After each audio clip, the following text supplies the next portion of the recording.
Hola, les voy a grabar al tiro la parte 2. Estoy cómodamente sentada en mi cama. Les voy a mostrar mi pieza, los dibujos de mis hijos.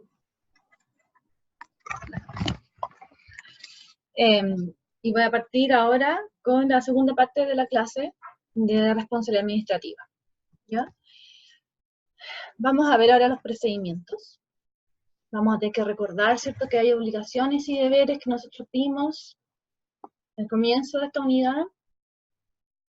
Que cuando los funcionarios públicos no lo respetan, cometen una falta, y esa falta puede ser sancionada por la responsabilidad administrativa que esa falta produce, ¿ya?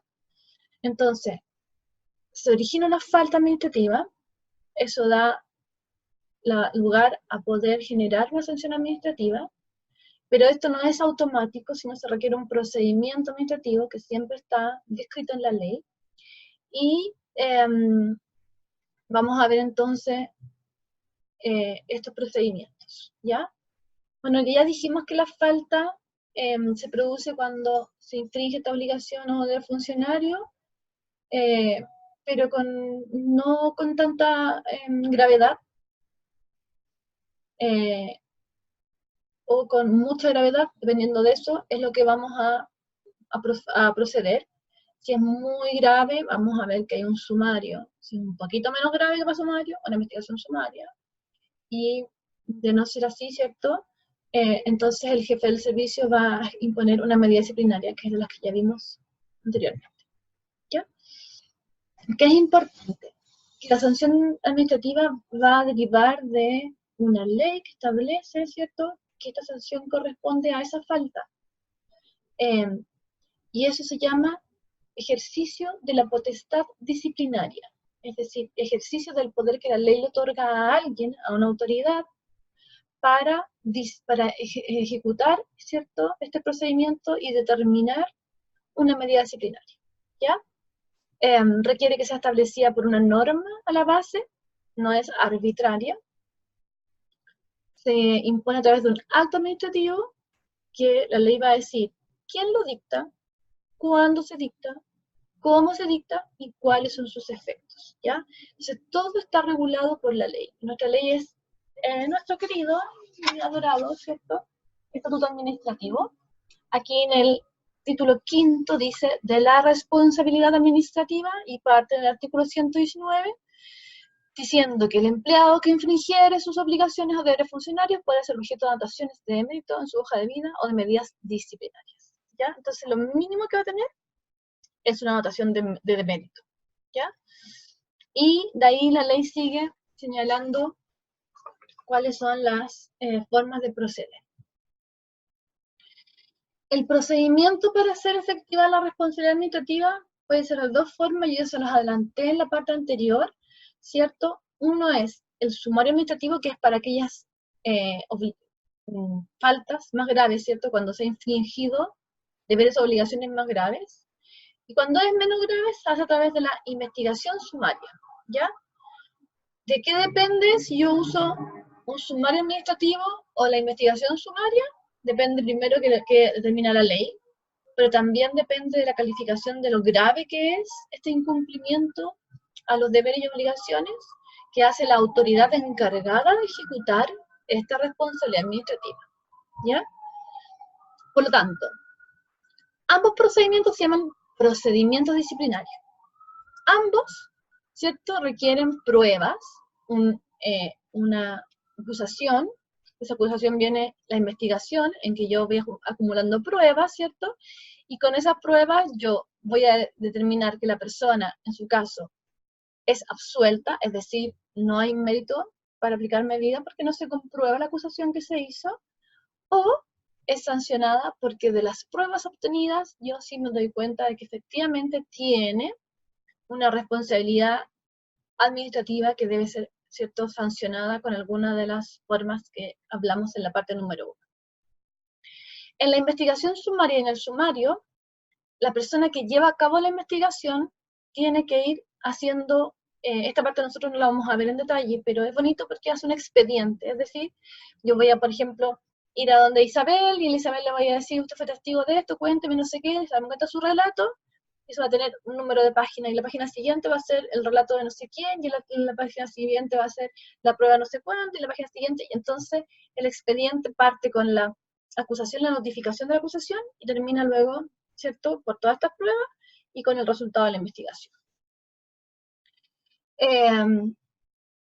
Generalmente, cuando se le hace el cargo, es decir, cuando se le dice a una persona que va a ser investigada sumariamente, o va a ser sumariada, cuando las personas tienen que comparecer para testificar o para generar algún tipo de prueba, y cuando se va a aplicar la medida disciplinaria que se ha encontrado que la persona en verdad sí ha incurrido en una responsabilidad y se la va a sancionar, esos tres momentos, tanto de cuando se levanta el cargo como cuando tienen que comparecer personalmente o cuando se le aplica la medida disciplinaria, tienen que ser notificadas personalmente. Tiene que ir alguien personalmente a decirle a la persona, usted se ha levantado un cargo, usted ha sido sancionada, o requerimos su presencia para esta investigación que estamos haciendo. ¿Ya? Y la resolución que se dicta es terminal. Y esa resolución implica una sanción administrativa, ¿cierto? Es decir, no se sobresee, sino que se le aplica una sanción. Entonces ahí, al día siguiente de la notificación, se ejecuta esa sanción. Entonces, ambos procedimientos son una investigación, si ustedes se dan cuenta. ¿Qué es distinto? Los plazos, ¿cierto? En algunos es con o no un actuario. En la investigación sumaria lo hace solamente el investigador.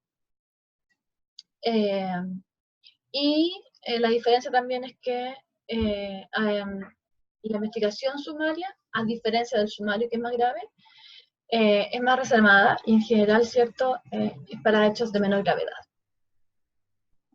A mi hija que venía a decirme algo, después le pregunté qué quería. La investigación sumaria, entonces, es un proceso concentrado, más cortito significa eso, breve, para investigar faltas menos graves. ¿Ya? En general son 5 días de plazo. Se le asigna esta investigación a un funcionario del servicio que tiene que ser de alto rango, siempre de un rango jerárquico más alto que la persona investigada. ¿Ya? Se desarrolla esencialmente verbal, aunque la persona tiene que levantar un acta de lo que se ha ido investigando. Esa acta la leen los declarantes y que están conforme con que se dice ahí lo que ellos expresaron, entonces se firma por todos los declarantes y el investigador. Y dura 5 días de plazo, y cuando termina entonces el investigador recomienda esta absolución o la sanción. ¿Ya? El sumario, en cambio, es para causas más graves. Aquí se nombra una persona, pero que ya no es un investigador, sino que es un fiscal que realiza la investigación. Y además un actuario que es el que va acompañando al fiscal y que actúa como ministro de fe. O sea, el ministro de fe da cuenta que todas las acciones que se han realizado durante la investigación están acorde a la ley. ¿Ya? El fiscal generalmente es un funcionario de alta jerarquía que además conoce muy bien la normativa del procedimiento y que está apto para ejercer este mecanismo. Es un procedimiento escrito, se deja escrito un documento escrito de cada fase o cada etapa, ¿ya? Estos expedientes son más gorditos. La idea es que tampoco dure más de 20 días. Es igual que un juicio en el sentido de que se levanta una acusación o un cargo, se nombra al fiscal, se notifica a la persona, personalmente, recuerden, y comienza la investigación, se ponen a testigos, a pedir documentos, etcétera. Y luego de eso entonces se resuelve por el fiscal nombrado que recomienda la aplicación de tal o cual sanción o la absolución, ¿ya? Esa absolución se llama sobreseimiento, es decir, se archiva esta causa sin que amerite una sanción. Espero que me vayan comprendiendo. Entonces, en el sentido estricto, dice la normativa, el sumario es un proceso que es un conjunto de actuaciones formales, ¿cierto?, a cargo de un instructor de ese sumario, ¿cierto?, que se denomina fiscal, investigador. No es, es como igual que la fiscalía penal, pero este es un señor que trabaja dentro del servicio, que se le llama fiscal solo para ese proceso, que en general trabaja en una función cualquiera, con un alto conocimiento del proceso administrativo y con un alto rango de jerarquía, ¿ya? Y que lo que va a hacer es recopilar los hechos por los cuales se acusa a la persona, comprobarlos a través de los procedimientos de prueba, testigos, pedir documentos, etcétera, y luego va a determinar si hubo participación en los actos por los cuales se le hizo un cargo, y si es que hubo participación, va a decir sí, hay responsabilidad administrativa y se recomienda tal sanción. Y si considera que los actos no fueron probados, entonces va a decir se sobresee porque no hay mérito para la acusación, ¿ya? Y esto se hace por escrito. En general, es como una garantía en el sistema público para que las medidas se apliquen con transparencia y en un procedimiento donde se pueda, primero, escuchar al funcionario al que se le ha levantado el cargo y, segundo, tener de verdad un equilibrio, ¿cierto?, frente a las pruebas de los hechos. ¿Por qué? Porque sabemos que en el servicio público hay rotación, ¿cierto?, de los ejes políticos en los distintos gobiernos. Entonces se podría usar que cuando llega un gobierno de turno y nombra a esta persona de exclusiva confianza en este cargo de director, pudiera decir, ¿sabes qué? Me parece que tú, fulanito, hiciste esto mal, así que te vas. Entonces, para evitar eso, se le pone una formalidad de investigación. Que en verdad, si ustedes me preguntaran a mí, yo les diría que es una buena forma de despedir. De hecho, en el sistema privado, cuando uno quiere despedir a un trabajador porque no hace bien su trabajo, uno debería hacerle primero un plan de mejora y luego evaluar ese plan de mejora. Y si no lo ha logrado, entonces despedir. ¿Ya? Ahora, en nuestro país no existe ese despido generalmente. Se despide por necesidad de la empresa y la gente le pagan y se van y la gente nunca tuvo la oportunidad, ¿cierto?, de recibir una reglamentación que le permita mejorar su trabajo. Entonces, como acá es un tema político, público, se garantiza cierta transparencia y cierta legalidad mínima, ¿ya? Y bueno, permite también que las personas vayan generando las pruebas necesarias para que se desestime la acusación. El sumario administrativo, entonces, debe ser por escrito, la investigación es más que todo oral, pero después el investigador hace una acta y las personas que participaron van a firmar la acta diciendo sí, esto que dijo el fiscal que yo dije, o sea, el investigador que yo dije, es así, ¿ya? Y se agregan documentos necesarios, se agregan, ¿cierto?, las pruebas de testigos, las declaraciones, etc. ¿Ya? El sumario administrativo se compone de 5 etapas. La constitución de la fiscalía, cuando se nombra fiscal a este funcionario público de alta jerarquía con conocimiento en el proceso. La indagatoria, en que este fiscal designado, ¿cierto?, para este caso, entonces empieza a investigar los hechos que se le acusan.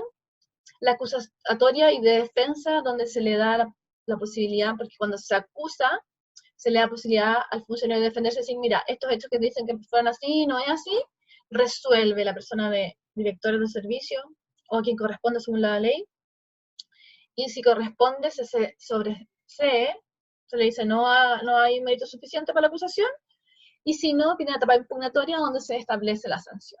¿Ya? Acuérdense que estas sanciones además tienen este efecto de las calificaciones, y las calificaciones, el efecto que tienen es que no me permiten seguir subiendo en el escalafón, ni tampoco me permiten postular a plantas o a cargos de más alta jerarquía, ¿ya? El sumario administrativo es reservado, su contenido es secreto, ¿ya? Sí se le da conocimiento a los funcionarios que están ahí afectados, que han sido levantados los cargos, o a sus abogados, si es que es una responsabilidad grave y se hace a través de, ¿cierto?, un representante legal. Entre los funcionarios que tienen intervención en el sumario administrativo está el instructor, que es el que se nombra para llevar el sumario, los afectados, ¿cierto?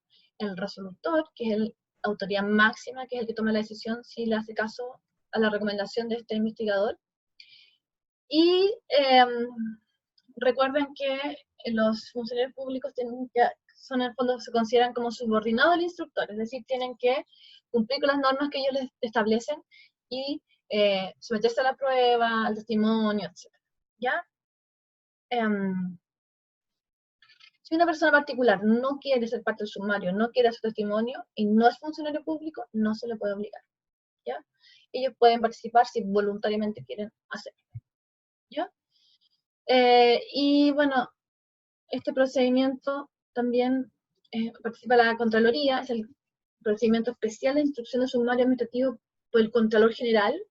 Aquí este juicio lo hace el controlador cuando él es el que encuentra que hay una ilegalidad, una falta o un incumplimiento de las obligaciones, ¿cierto? Y con sus funcionarios, ellos mismos instituyen los sumarios administrativos. O sea, son personas fuera del servicio. ¿Por qué lo puede hacer el Contralor?